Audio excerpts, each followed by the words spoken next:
gasoline gas stuff. prices. You know what we Hey, need? what's You know what? what we need is a segue and some advice. They're like, okay, let's add a sentence in there. Be So modest, bitch. You little slut. you don't want to be a slutty temple, do you? Kinda.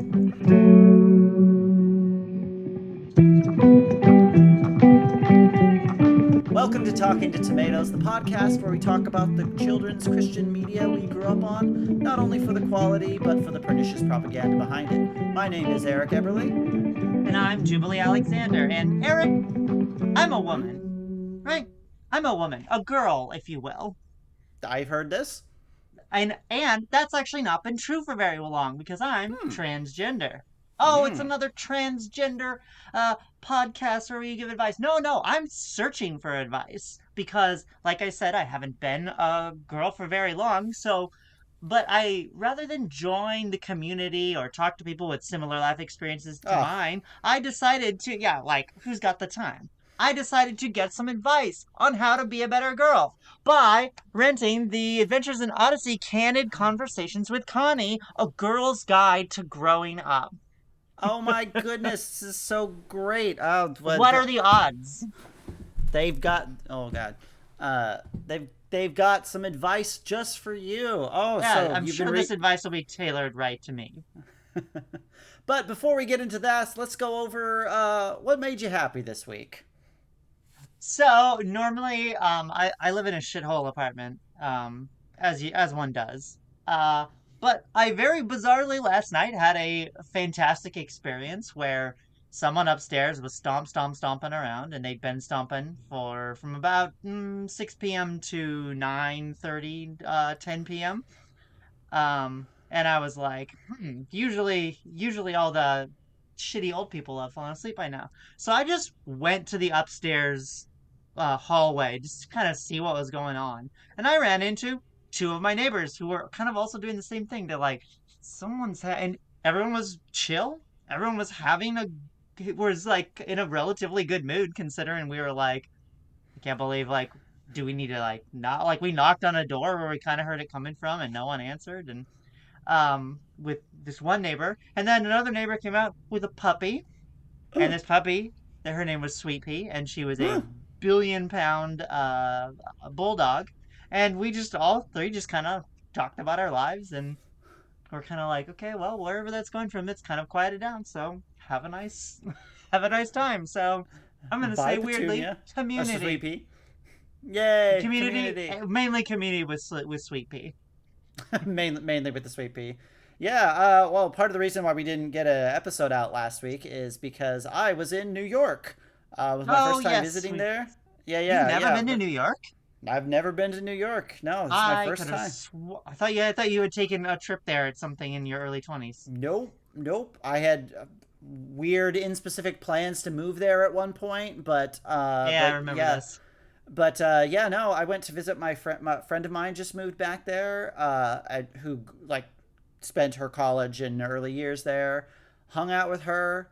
Got to spend $100 on a taxi to get from the airport to her apartment, and then spend Oy. $8.50 to get from her apartment back once I figured out how to use public transport. So yeah, Ah, got that's to funny. spent a lot of time in Brooklyn and a little bit of time in Manhattan. But yeah, no, it was just a great old time. I can't wait to go back. Delightful. I would love to. I went to New York in 2009, and ended up staying for longer than intended because I didn't have anything to do, and they kept being like, "Please, we'll give you $500 if someone will give up their ticket." I was like, "I'll spend another night." Went and saw a Broadway show that night, and came back the next night and or the next day, and they did it again. They're like, "Please, Jesus, please, someone give up their seat." That's awesome. Yeah, I was thinking at some point, I maybe during the summer, or something, see about those like what do you call them, like standby flights that are supposed to be like really cheap. They're like, hey, otherwise the seat is empty and costing us money. So, you know, Hmm, go in the middle of the night and just sort of see when I can get into New York. Because yeah, now at this point I know how to get there, there we go. and what to do once I get to the city. But yeah, anyway, yeah, it was a lot of fun. Yeah, definitely a different experience coming from Los Angeles to New York. I'm sure I would have been absolutely mind boggled, but I go to a place and I'm like, oh, $27 for a burger. That's a lot, but not. That's not three times as much as I expect to. It's not a lot cheaper than it is where I live. Boy, same thing with gas. Anyway. What's the deal with airline food and prices and gasoline Gas and stuff? prices. You know what we Hey, need? You what? know what we need is a segue and some advice. A segue and some advice. Well, there's actually weirdly advice about cars in here. Okay, so this book is very odd because it is a combination like in character. There's like multiple, the avenues of information in this book are wild because there's so many. There are footnotes referencing Odyssey episodes about that to discuss certain topics. I mean, there was one where like Connie's like, my life's been hard. My parents got divorced. My mom died. I almost got married, but then didn't and had to like, there's something else traumatic. And I was just like, Jesus Christ. And each of those had like a little point of reference. It's written from Connie's point of view, the Adventures in Odyssey character, but it's also like spends a lot of time referencing an in-story radio program that Connie hosts, which we've never heard about in the episodes we've listened to, that people call in Oh, and ask questions. okay. And When the was this main book published? that is a great question. 2014. The word selfie is 2014. used in this. The word selfie is used in this, which Wow. is it does feel it kind of has that very I guess I do sort of feel like I associate it with Odyssey, where it's very much like what time period is this? Because it's kind of 1950s, it's kind of 1980s, it's kind of 2000s, and then they'll say selfie, and I'm like, what? Because I thought this was from like 2002 or something like that. Is it the sort of thing that you would, if we hadn't already seen this sort of weirdness from Odyssey episodes, would you be like, this is a book that they've been kicking around for 30 years, and so then they just went through it and go, well, it's not like, how do I use a pager? It's like, okay, we can drop that, but like, how do I talk to boys or whatever is like a section we can continue to have. Maybe could I guess it could be. I don't know. It.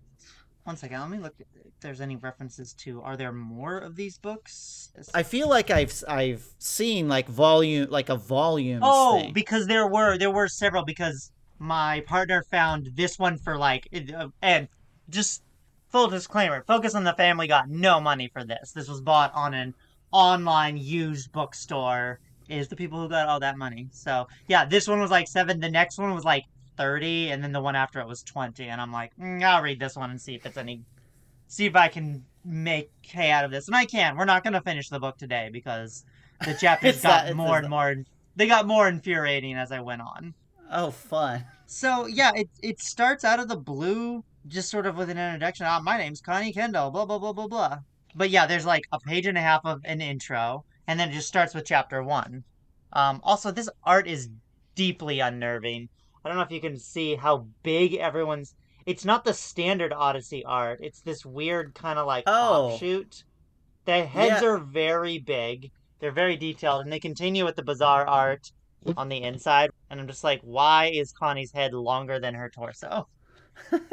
I mean, it's because she's a cartoon character, but I'm just like, this Yeah, is no, but why is it different? Yeah, the all the cartoon stuff they are relatively normal I mean, they're still cartoony, but they're not that cartoony. this it looks like a computer avatar is what it is with the like I a was going to me. say That's what like it a looks like, me, kind of like a like a me. Bitmoji kind of a thing, Yeah. but again, So for all of my previewing and ranting and confusion in general, the first chapter of this book is spectacular. It's like really. I mean, I don't think it's great literature or anything, but I think I could there are big chunks of this book where I'm just like someone's just like, what do kids gotta do? I don't know, wash your hair, but don't shampoo too much, or it's like there's literally a part about hygiene, and it's like use an oil cleanser on your face.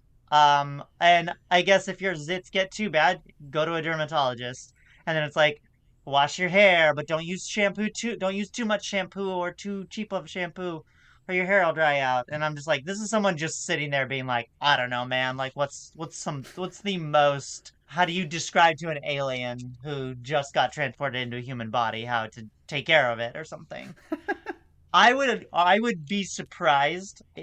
I would not be surprised to find out that a good writer or something was involved in the first chapter because it's really good.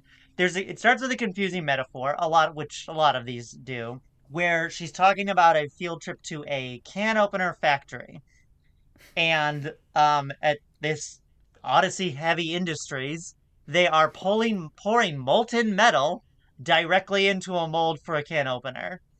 And I was very far into this before. I'm like, okay, they probably mean like the little wedge can opener that you just like puncture holes, not a like complicated Yeah. piece of machinery that you would not be cast on one thing. But I was just like, I was giggling at that before. I'm like, I think that was also the what year was this written in because I was assuming it was a complicated piece of machinery. But In 2014, are they making can openers in the United States? I kind of doubt it. yeah, it's like a glob of molten metal gets poured into a thing, and then it gets bent, and then it gets stamped, and then it gets pressed, and then dipped in some plastic. And in the end, and then they go one after another into a box. Which again, I'm just thinking they're red hot. This feels like this happens in a few seconds, and they're suddenly in a cardboard box. Like that metal is not still molten. After the first cardboard box burns away. Yeah. And after they decide this is a bad idea, they go to a cooling room. And then, so like that's literally the first like paragraph is like describing these openers being made, and I'm like, okay, this is weird off the What the bat. hell? And then it goes, you are not a can opener. God does not make you like a can opener. He makes you to be you. You're not a assembly line product. And I was like, but they stuck. I'm going to say this a lot.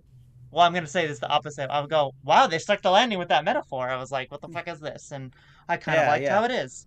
It then continues with the bangers, but it references a verse in Ephesians where they say, we are God's workmanship created in Jesus Christ. And they say workmanship, it comes from the Greek word poema, which was where we get the word poem. You are God's poem. I'm gonna actually read this paragraph. A poem isn't built on a conveyor belt. It doesn't look the same as every other poem. What would be the point of that? Its primary purpose isn't to be useful. I mean, have you ever used a poem to open a can of cream corn? A poem is a reflection of the poet. It contains the writer's emotions, thoughts, and desires, and every poem is different. God doesn't assemble you, He writes you. He is the poet. I was like, What the hell hell? yeah, that's Bring the good. bring this heat to the radio program. What the hell? Odyssey. I was literally like, that's beautiful. That makes like, and like, okay, like all jokes aside, of like I was not I realized I was trans at a big age. I did not grow up as a girl, but I'm sitting there thinking about a little girl reading this, and they're like, "You are different, and that's good, and that's beautiful, and that's the point." I'm literally like, that is the kind of things that a probably sad little tween Christian girl would need to hear. And I'm really sad that that's kind of the high point of the book so far that I've gotten to. Well, good job putting it at the beginning. But yeah, I mean, holy shit, that's such good advice because it's not Yeah, even like. I mean, everyone is different, and that's good. Is like good advice, but beyond that even takes it a step further to be like, you're different. That's the point. Like that's the point. What would the point of being all the same did? Oh man, boy, you're what a bummer. What a bummer. This is the what a high bummer that point. this is as good as it gets.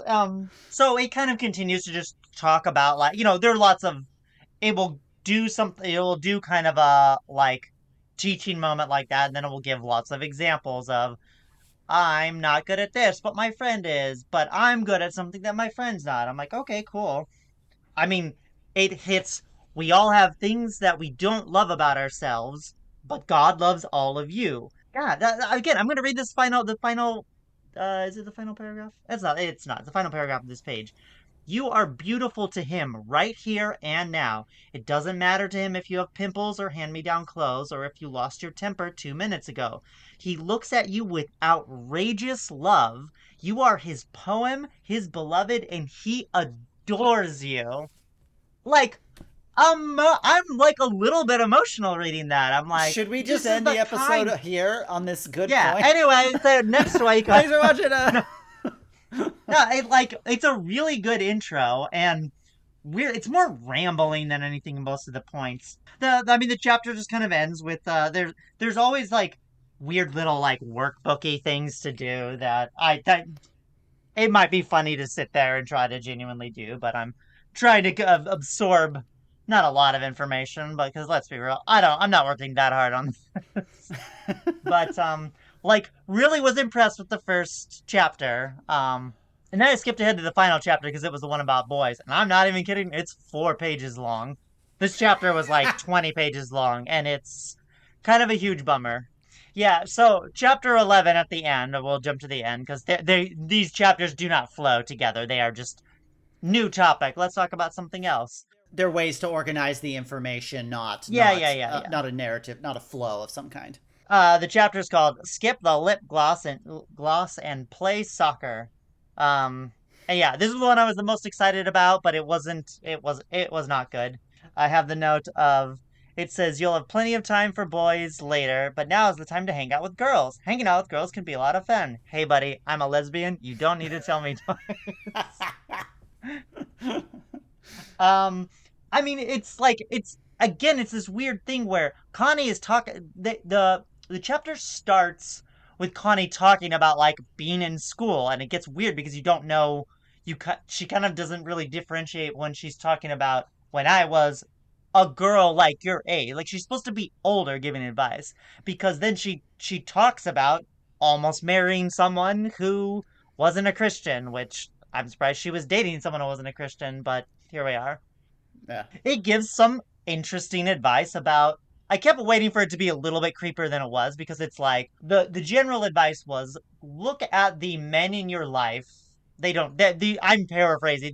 They made it awkward, but it ended up being okay advice, which was there are people that you will enjoy being around, but maybe that's not who you want to, look at the things that you like in your father figures or your father or your friends or your siblings and like the things that you like in them might be something that you want like she talks about really liking having like deep you conversations with like I think it's Eugene that she's talking to, but he drives me crazy when we're like trying to play a game because he's like we're too different in that way. And I'm like, this is not terrible advice, but it's also only talking about husbands. They're like, when you get married, you'll want someone who can be all of these things for you. Your friend, someone who makes you laugh, someone who's the ways they're just like, I don't know, cute smile. Like not someone they Oh won't no! refute. Did we describe a body too much? Oh no! Yeah, it's only eyes and smile. Like they don't even say cute boys. They say cute smile, green eyes that drove me crazy. There was also then a random morality play where someone's like, "I'm not it." Where they have other people write parts of the book, and they're like in these little asides, and they kind of feel like newspaper articles because they're just written in kind of a weird way. Like the Magic School Bus books, where you would have like a like 4 sentence paper on the side about some Yeah, yeah, yeah, exactly. detail. Yeah, they're afraid to talk about it. They mostly just say, "Hey, you've got time for boys later." And then there's a bizarre morality play in the middle where this one girl's like, "My friend Trixie, I think, is boy crazy." Shout out Trixie Mattel. I'm sure this is about you. But like Trixie's boy crazy, but not me. I like again all my, they neuter their own point in a way because they're like, I don't mind that Trixie's more interested in boys than me, except that she quit soccer because she doesn't want like Justin to smell me while like see me sweaty and stinky or something. And then like they describe going to the mall together, and then Justin sees them and is like to the girl who's not boy crazy, was like, "Oh, I was watching you play soccer the other day. That's so cool." Blah blah blah. And he wouldn't even look at my friend Trick. Trixie. Poor thing. And I'm like, what the fuck is this? Like, What is your not everyone point? gets. What is your point? No one gets to like. It was almost a good point, which was, I mean, it's a good point, but they're not making it in the right way. Which is, I mean, it's the child's version of the advice, which is don't let your relationship or a new relationship become your everything to the to like the damaging of your other relationships. That is probably a difficult thing to teach young girls who are like experiencing this for the first time, and they're just like, oh my gosh. But then they basically ruin their point by being like, be yourself and you'll get all the boys. I guess I don't know.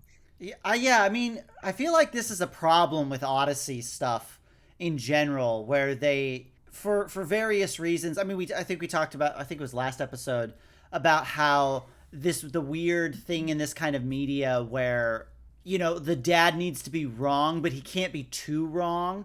And so then either everyone is the Odyssey thing where everyone is a little bit guilty and is like, wow, I wouldn't have done this if your mother hadn't do this, and your mother wouldn't do this if you, and then down to the subject of the thing. And Hey, trickle down reprobation. Let's go. yeah, there we go. I'm so curious as to what drives this, because surely there are people involved in this that are going to be in the like, no boys, let your parents arrange a marriage for you, and you'll meet on your wedding day, and you'll have sex for procreation only. The end. Sex 3 to 4 times your whole life.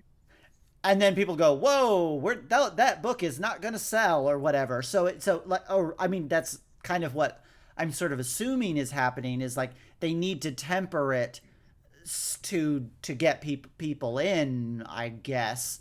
But yeah, I don't know. It just sort of feels like what's going to happen when they get deeper in, and you have James Dobson. They go, well, James Dobson writes books that are associated with this, and they read it, and he's like, if you touch yourself, you're going to hell. And you're like, what the fuck? I just wanted my daughter to not let her interest in boys Oh, change here. her or something. I literally didn't miss this one thing on the back because I was like, there's no information on here about like who this is for. It says it is for girls age 8 to 12, Okay. which Okay. honestly is kind of more gearing for it. But it just, I don't know. It's just like, I guess I don't know what 8-year-olds are into. That's probably fine. That's probably good. That's okay. My Do I need to hang notes out for with the more next. 8-year-olds? Probably not. Probably not. I'm good. Maybe this can The just to be a mystery in my life. So yeah, so that was chapter 11. Going back to chapter 2. Chapter 2 is very odd. I kind of don't really know the point because it's mostly rehashing the you were created with a purpose, and then they're like it's going to take you a while to. Now that I'm thinking that it's supposed to be for like 8 to 12-year-olds, it's basically saying it's describing what is clearly someone in high school being like, "Oh, I can't seem to figure out what I'm good at," and then gives 2 pages of examples of Mozart figured out that he could play piano at age 3, and then all these well-known geniuses who were very good at something and started early. But then it gives examples of people who did the opposite, didn't figure out what they were gonna do. Like there was a story about the guy who they didn't say what it was, but I kind of feel like it was either malaria or scarlet fever. This guy cured it after going blind. He like was able to focus on it, and then the chapter just kind of ends, and I'm like, what? I Cool. have like 3 sentences of notes about. I was like, okay, yeah. There's like a million lists of. There's tons of work in this one that's like, which of these things are you good at or not good at? And I'm like, okay. I enjoy playing Yeah, musical that instruments. I'm artistic. I come up with ideas. I make people laugh. I like telling people about Jesus. My friends think I'm strange because I like to organize my locker. And that's like a fifth of this 2 page list. I don't is understand that why we've got this list. Go ahead. why are we having 8-year-olds like that? I don't know, that feels like not a 8-year-old problem. That Again, fe- yeah, it feels like a high school problem where you're like, I have to be good at something by now. I've been in school for, at that point, you've been in school for over 10 years. You're like, understanding that there is an end point to school to find out what you are good at or at least capable at. And yeah, I don't think 8 or 12-year-olds should be worrying about that.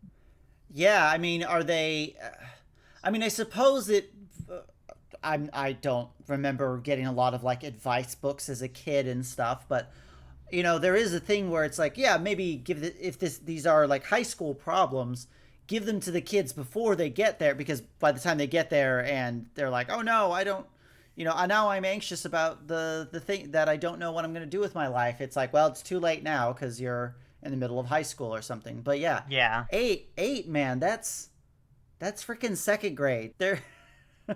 They are For literally these 7 years. very They're almost mature there. 8-year-olds. When you're twice your age and that you are right now, and need to like start to hone in on what you're good at, I guess you'll be ready for it. Chapter 3 is has more of a purpose, and I agree with it less because it's like it this was the one I was talking about that has all the references to the Odyssey episodes, because it starts with the sentence, I've had a lot of bad days in my life. I've been fired from Wits End. I had to call off my wedding, and worst of all, I received the news that my mom died. Is that gonna happen to me? Yes, your mom is going to, I mean, kind of. Well, so the whole thing it talks about that, and Connie goes on about how those were really difficult things, and then it transfers to the story of Joseph and the it's not the Amazing Technicolor Dreamcoat, but whatever the But Bible story version of that is. where he gets sold, he gets like Yeah, sold he in gets sold. sold. He talks about Joseph getting thrown in the well and sold to slavery, and it threads the needle nicely. I think of telling the story of Potiphar's wife, who had a crush on Joseph and tried to kiss him, and I'm like, good job, like effortless, like deftly done, because this is clearly a book for children. Yeah, But then it's like, and Joseph wouldn't have been able to become the advisor to Pharaoh if God hadn't let these things happen to him. And I'm sitting here like, doesn't have to. God having a plan could be that he just gives you like he's literally giving Joseph visions. He could see like, hey, Joseph, travel to Egypt, go talk to the Pharaoh. And but then they take that and go see how things worked out good for Joseph. So anytime things something is bad is happening to you, it will work out. It's part of God's plan. And I'm like, this is just standard puritanical, uh, yeah, Puritan bullshit. Of your suffering is good. Actually, it yeah, will yeah. make a it'll figure something out, and don't worry, it'll be good. Which is not good advice. It's the bad things happen to good people. You can be a good person. And again, for an 8-year-old, this is a little heavy. I mean, I suppose a real deep in it 8-year-old. I mean, we were kind of deep in it 8-year-old would have been aware of some of the the stories, the sort of the classic story of like Job or something. Where, I mean, I suppose that one wasn't used because that literally begins with God and the Satan talking and being like, hey, can I fuck this guy up? And it's like, oh yeah, he's gonna, which is again is not God having a plan. It is God It's not God messing. doing it. There's no point to that story but to win a bet with the devil or something, which is Yeah, very Grecian, and it's a good God story, but it's not a moral story, and it is not what this is about. right. Like this lesson that you need to teach people, that part of being like the more like again one of the whole reasons we have issue with this, and I think like I feel like Odyssey is uniquely bad at this, is there are good moral lessons that religious media, like even religious children's media, can teach you good moral lessons. And I like to think, honestly, to a certain extent, a lot of my life is still lived 90% in like lined up with like biblical morality, if you took that like taken outside of the actual religion. Like I almost feel like there could be a better social good to this, of like if you had your story about like a good moral story, that then kind of at the end of it, they're like, if you want to know more about this, here's some stuff. I mean, these people aren't going to do it because that's not how American Christianity works, Yeah, but it certainly is not just, evangelical Christianity is like, no, no, yes. like our job is not to make things better. It's to like get people to say the words, I accept Jesus as my savior, and then we're like, yes, got him into heaven.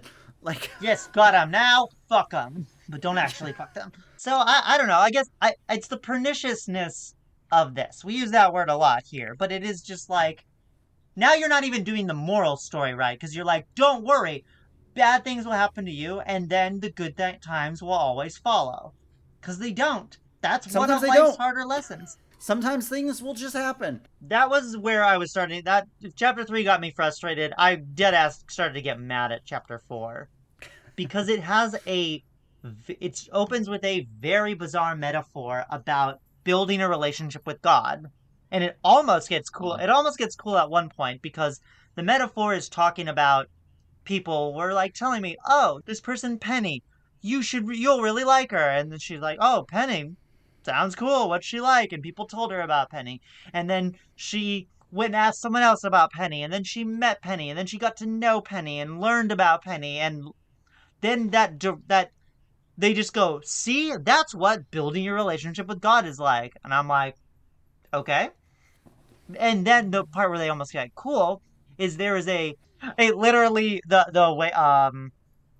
way like the radio questions, which kind of randomly will be like, anyway, someone asked me this question in the radio show, and then I flipped over the page. It goes, Connie, how do I build a relationship with someone I can't see or hear? And I wrote, that's a good fucking point. I already had Siri open and I was recording it. Huh, that's a good fucking point. How can you do that? And I looked down and saw it was recording in my It grabbed notes. that. It says you can get to know God by like looking at the beauty in nature. And I was like, go on. Like, and they just say all these things that can be inspiring and like beautiful in nature shows you God's creation like that, and that's how you get to know him. Like you could get to know that part of him. Like that's how you can see God's work and know how he is. I was like, okay. And then Okay. it had instructions to like literally, oh, this is why this one made me mad. It said read read the Bible. The Bible's God's word. This is how you can hear him. I'm like, okay, sure, whatever. And they were like, read it, then think about it, then pray about it, then read it again slowly. And this is the thing that's going to come up in the next chapter. They go like the Bible's not meant to be read in random chunks or random verses. You're supposed to read it in big chunks they don't say for context, but that's what they mean. They mean Okay. don't just randomly pick a random verse and read. Sure. She talked about a friend who literally just pans through the book and goes, "Oh, let's read that. That's my Bible verse for the day." And we have talked before about how confusing it is when an Odyssey episode will randomly throw a Bible verse in at the end, and it just doesn't make sense because you're like, what? They go, this Bible verse says this, and then they kind of at some point stop reading the verse and just start talking, and we're like, when did the verse end? What does this have to do with this Yeah, we to a have to certain go and point? look up the Bible verse so that we can be like, Yeah. okay, what was the last word of the verse? Okay, okay. And then this is just your bullshit. We'll do a small interlude of a chapter that's not really that bad, but it is just the most half-assed chapter I've ever heard. That is there's a weird car metaphor at the beginning. I'm like, what is this car thing do? And it's like, Is it the chapter about cars? it is not a chapter. Well, it's a chapter with the car metaphor. Um, that was the only thing about cars. Oh, okay. Um, where Connie has to like change the transmission oil in her car, which is something I know is not that hard to do, but does not seem like again this person who is simultaneously 12 and 25 can do. Talking to eight But year olds. this is an episode about what it was faces. It was food, attitude, cleanliness, exercise, and sleep. This is a largely inoffensive, well, it's mostly an inoffensive chapter. The food thing is really half-assed. I wrote down at first. I go, for as annoying as it is, like they even they're like, don't eat too much junk food. And then she says in the book, literally, I know I work at Wits End. I know it's sugar central, but like we're not supposed to eat that. Like, eat good food. I'm like, sick. We didn't mention like it does have a list where it's like write down all the things you eat and then circle the ones that are healthy and cross out the ones that are good and hopefully you have more circles than X's. And I'm like, you are literally I wrote down while you are preloading disordered eating and basically proto calorie counting, it does not mention weight until we get to the exercise section where it's like Oh, god damn obesity it. will kill you. Exercise. I mean, it does say that exercise will help you sleep. Exercise relieves stress. They even mentioned that exercise keeps your bones dense, which is a problem that women have and something I should be taking care of because. I know my buds are losing density. Then again, there's a lot of bullshit. It's not bad advice, but it's just that advice of wash your face and your zits will mostly go away. And if not, call a dermatologist. Don't wash your hair too much because it might get dry. Use a conditioner. I don't know. Anyway, next section. Sleep a lot more. The sleep section was good actually because it says it's easier to stay up late as you get older because you are more resistant to feeling sleepy, but you need a lot of sleep. And I even think they go above and beyond the most Barnum advice and say someone goes, "Hey, Connie, I feel like a baby for going to bed early." And she's like, "You're doing a lot of important growing right now. You need as much sleep, if not more, than when you were a little bit smaller." And I'm like, "Hey, that's cool. Like, go off, Queen." Yeah, I mean, since almost everything you'd see would be like, I'm so happy that I'm older now and I get to stay up late, and that's like, Yeah. you know, And it's always like the advice I always got was like, "No, don't do that."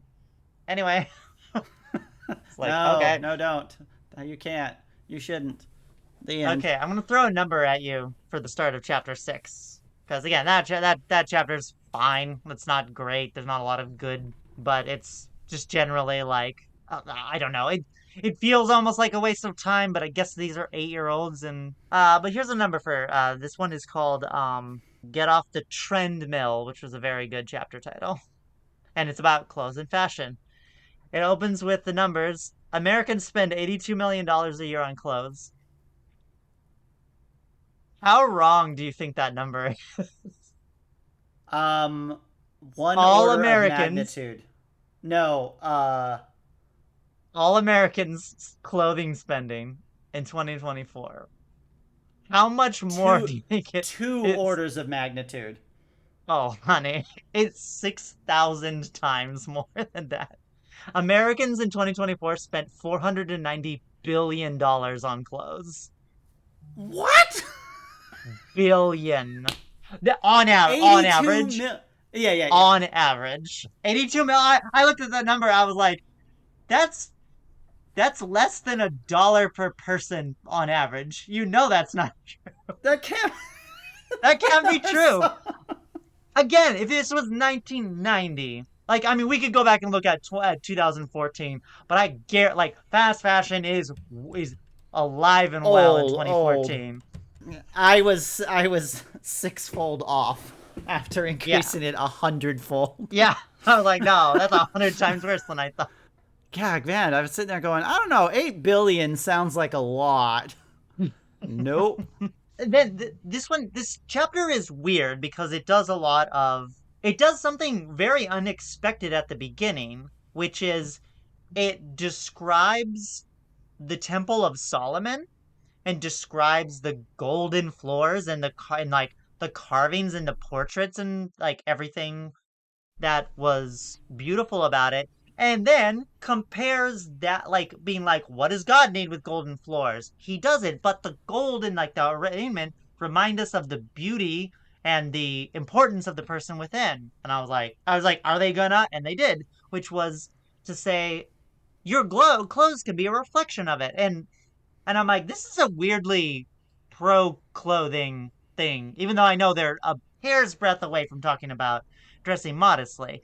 And it does with no logical steps taken. It goes, but if you dress immodestly, you'll be getting the wrong kind of attention, and that's not the attention you want, so you should dress modestly to do it. I was like, that I understand that as the goal of this chapter, but you didn't like get there, especially not after describing clothing as being a way to adorn your body as the temple for God.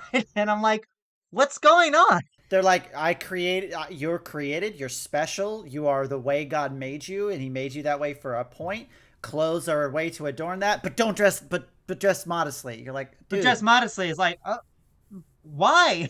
James Dobson editing the manuscript just put a big red circle at the end and says, "What about modesty?" They're like, "Okay, well, let's add a sentence in there." Be So modest, bitch. You little slut. you don't want to be a slutty temple, do you? Kinda. Oh, now I do. Okay, and I'm gonna lean away from my microphone when I say this because this is the part that totally like made me start to yell. Like I was yelling that this was not the point because there's almost a cute little thing. So they do this random thing about modesty, and I'm like, okay, that doesn't that kind of attention doesn't last. Why? Doesn't say. The opinion that matters the most is from people who really know you. Why? Doesn't say. Your heart, interest, and opinions, not just those who raise their eyebrows when you walk by. We're literally talking about clothes. Like your clothes could be a way to get to know you or something like that. Like, but that's not what any of this logic means. And then almost cute for a second, where they say the person, capital P, you should be trying to please the most already admires you. Tiny little throwback to the beginning of theirs, like, oh, God loves you. Like, okay, we're cool like that. Read the following verses.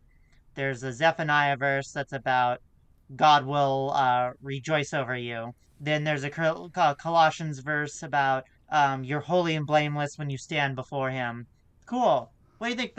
What book of the Bible? What is the least appropriate book of the Bible? Do you think this is from? Did I already tell you what this was? You already Oh, I did, but did. I Okay. still think with this thing, I'd be like Song of Solomon's, right? Songs of Solomon. Hey, remember that part earlier where I told you they were like read the Bible in big chunks. They pull out. They say Song of Songs, chapter 4, verse 9. It says, "You have stolen my heart with one glance of your eyes." Even if that was right, even if I'm not about to read you the rest of this, what is that? What is God doing? Are you stealing God's attention with one glance? What is this sexy God interaction that's going on? Song of Solomon, You chapter said you were 4. you said you were gonna lean away from the microphone. You're leaning towards Sorry, it. sorry, sorry, sorry. Song of Solomon, chapter 4, verse 9. My sister, my bride, you have thrilled my heart. You have thrilled my heart with a glance of your eyes, with one jewel from your necklace. Hmm. Doesn't sound like that's God. Doesn't sound like that's God talking to you or you talking to God. No. And you know what? We should follow the Odyssey thing of we should read the a bigger chunk of it A bigger to go chunk. at. So let's just go back to like, oh, let's just randomly say pick verse 5. Your breasts are like two fawns. They are like twins of a gazelle eating among lilies. Bitch, what are you talking about? Why is this the what like it's not Chat GPT, but I would swear it was Chat GPT or just what are Bible verses about God about looking? Like what on earth did you look up to think of this verse as something? God, we need to get a fucking concordance in here. I need a concordance. That's what I next thing I'm gonna be getting is a fucking concordance. I can't believe these are Go the go books. go steal one from our parents' house. go Oh, go that's a good steal, idea. go Steal go one take from one from there. our parents' house. They're like, you have five Warhammer books, an Odyssey Bible, and like Burkhov's Concordance. God. Did Yeah, did you ever get horny reading Song of Solomon's as a child as a yeah, yeah. hell Here, yeah. my bride, your lips drip honey. Honey and milk are under your tongue. He likes how her mouth tastes. This isn't what we should be talking. It's about French kissing Whitaker. Connie, Yeah, who and the fuck like did a Connie kid. marry? Was that Wooten or is that someone else? Did she marry Wooten or is that I think one of the kids? so. Again, I have no idea who's No, a no, kid and is who's an adult. Penny marries Penny Wooten. marries Wooten because Because they're they're both weird like child grown-ups. The yeah. weird Odyssey types. Yeah, I mean, and I'm sitting here going like as a just thinking as a little kid, like a little Christian kid reading this book and being like I'm gonna like take some of this information to heart, like read the context. I'm gonna sit there and go, okay, let's read the rest of that chapter. You know what? Let's read about modesty. I'm gonna read a whole chapter of the Bible, and what verse should I use? Well, I'm not supposed to go random, so how about one of these verses that my Odyssey Connie advice book just gave me? I like to think some little pervert like me read that and got and was led to thinking about stuff like that being and I don't know. I hope little kids get out of it. I mean I know people do. Like I know I got out of it, even though I was desperately trying to find advice in the Bible to deal with the teenage feelings that you have during this time. And what a cool conversation to have with your brother.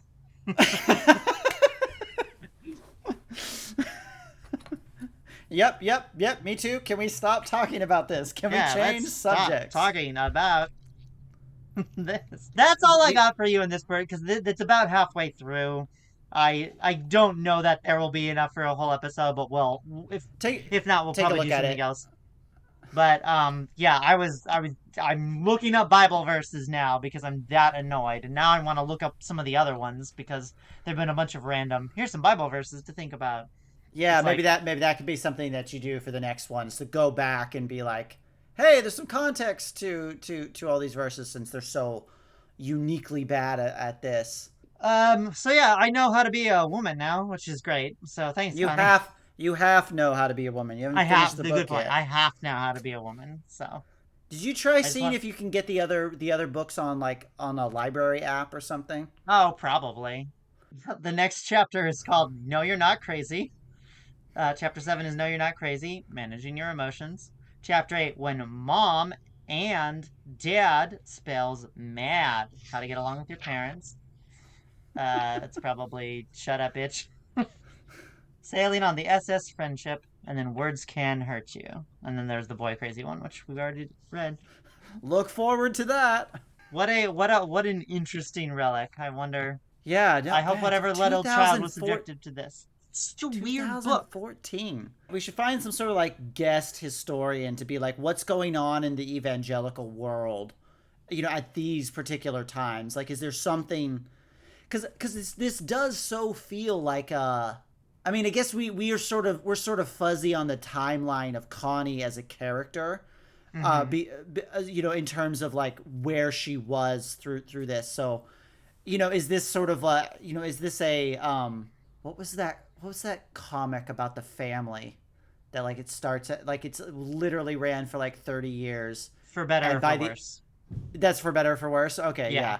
Where it's like they have to wait until Connie was a grown up so that she could give advice cuz God forbid a teen take advice from another teen or something, or I don't know.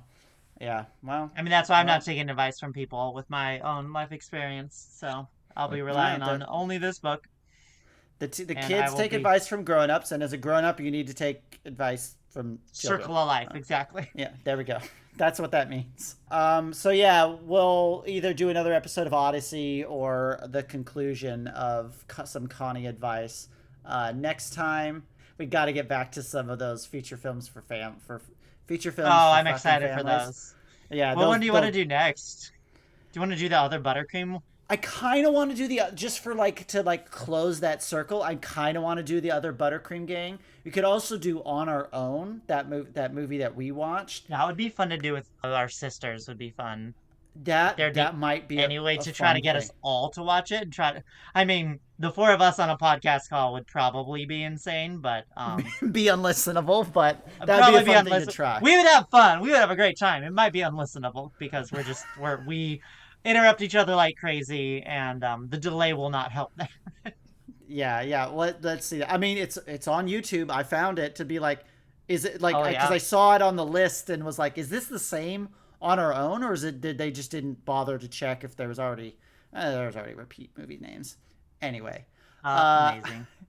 in the meantime, if you want to follow us, you can the podcast is currently available on YouTube at Talking to Tomatoes, and we have our TikTok Talking to Tomatoes. That's a lot of T's in one sentence. Why has that never tripped me up before? You can also follow our individual TikToks. I am Eric.Eberly. And I'm Titan of Joy on TikTok and Titan of Joy, Jubilee Titan of Joy on Blue Sky. Talk to you later, Tomatoes. And I'm Chris. Why the fuck hasn't anyone let me write a book? I'm 45 goddamn years old. I've had 3 kids and 9 boyfriends. What the fuck, Dr. Thompson? Rest in piss.